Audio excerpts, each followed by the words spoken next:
Drama serial leader की अगली किस्त में हम देखेंगे कि यूथ इत्तेहाद पार्टी के बड़े सरबराह मंसूर को फ़ोन करते हैं और उसे फ़ोन करके कहते हैं कि रात काफ़ी हो गई है, अगले दिन की पहली किरण तुम्हारे नाम होगी। क्योंकि मंसूर और वो अब दोनों मिलकर चाल चल रहे होते हैं। मंसूर को लगता है कि उसकी बहन के कत्ल में आका जान का हाथ है और इसीलिए वो रुबाब को ट्रैप कर रहा होता है। यहाँ तक कि वो रुबाब को अपने साथ गाड़ी में बिठाकर ले जाता है। ये उसका मिला हुआ मंसूबा होता है।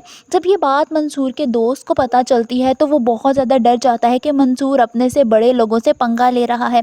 वो मंसूर को फ़ोन करता है और बहुत ज़्यादा परेशानी में उससे कहता है कि मंसूर, तुम उस आग से खेल रहे हो जिससे तुम्हें ही नुकसान होगा।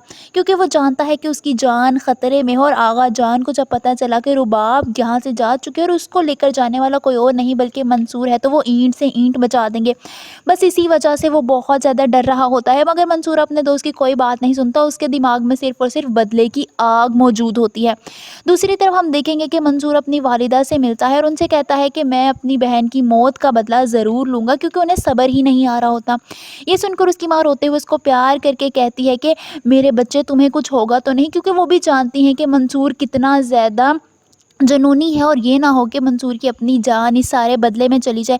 उन्हें सिर्फ़ और सिर्फ परेशानी मंसूर की होती है। वहीं हम देखेंगे कि मंसूर अपनी माँ को तसल्ली देता है और कहता है कि वो अपनी बहन का बदला ज़रूर लेगा, चाहे उसके लिए उसे किसी भी हद तक जाना पड़े। और इसी वजह से वो यूथ इत्तेहाद पार्टी के बड़े सरबराह की सरगनी में होता है, ताकि उनकी सरबराही में रहकर वो रुबाब से बदला ले सके। और उसको पता होता है कि रुबाब से बदला लेने का मकसद यही है कि आगा जान से वो बदला लेगा। आप सबको क्या लगता है, क्या मंसूर रुबाब को अगवा कर लेगा, और क्या वो इस बात पर यकीन कर लेगा कि उसकी बहन का कत्ल रुबाब के बाबा ने करवाया है? कमेंट्स में अपनी राय का इज़हार ज़रूर कीजिए।